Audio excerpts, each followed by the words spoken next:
प्रधानमंत्री नरेंद्र मोदी ने आज वीडियो कॉन्फ्रेंसिंग के माध्यम से गुजरात के सूरत में जल संचय जन भागीदारी पहल की शुरुआत की और इसके महत्व को रेखांकित किया।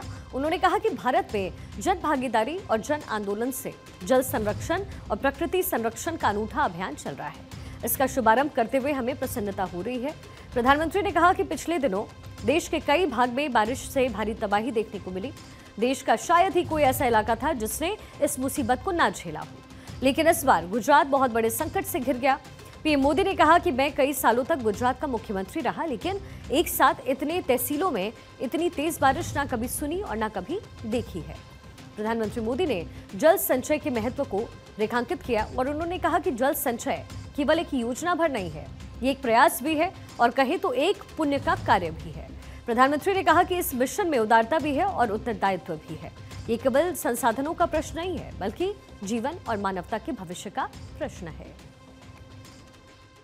साथियों, जल संचय ये केवल एक पॉलिसी नहीं है,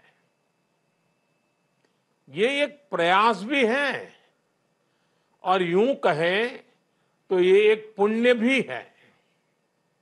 इसमें उदारता भी है और उत्तरदायित्व भी है, क्योंकि ये केवल संसाधनों का प्रश्न नहीं है,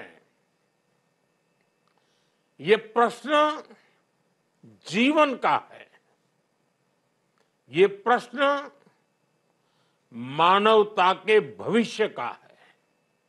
इसलिए हमने सस्टेनेबल फ्यूचर के लिए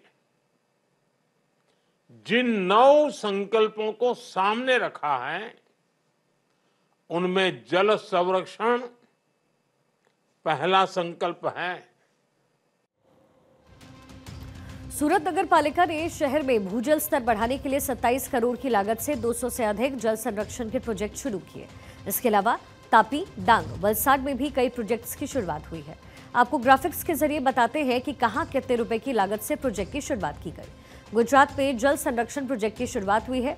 जिला corporation rain water harvesting system की लागत क्या कुछ है वो भी हम आपको बता रहे हैं। Surat municipal corporation rain water harvesting system 2000, लागत 27 करोड़ 6 लाख के आसपास। सूरत जिले में 4431, जिसकी लागत है 22 करोड़ 40 लाख रुपए। नवसारी में 1127, जिसकी लागत है 13 करोड़ 30 लाख रुपए। वलसाड में 1383, इसकी लागत होगी 18 करोड़ 95 लाख रुपए। इसके साथ ही तापी 2747, इसकी लागत होगी 16 करोड़ 48 लाख रुपए। वहीं डांग में 1410, जिसकी लागत होगी 3 करोड़ 89 लाख रुपए। प्रधानमंत्री मोदी ने कहा है कि रिपोर्ट बताती है कि जल जीवन मिशन ने 1.25 लाख से ज्यादा बच्चों की असमय मौत भी इससे रोकी जा सकती है। हम हर साल 4 लाख से ज्यादा लोगों को डायरिया जैसी बीमारियों से भी बचा पाएंगे। प्रधानमंत्री मोदी ने पर्यावरण के लिए देशवासियों से जिक्र करते हुए कहा कि एक पेड़ मां के नाम लगाने की अपील उनकी तरफ से की गई। एक पेड़ लगाते हैं तो भूजल का स्तर भी तेजी से बढ़ता है। पिछले कुछ सप्ताह में इस अभियान के तहत देश में करोड़ों पेड़ लगाए जा चुके हैं।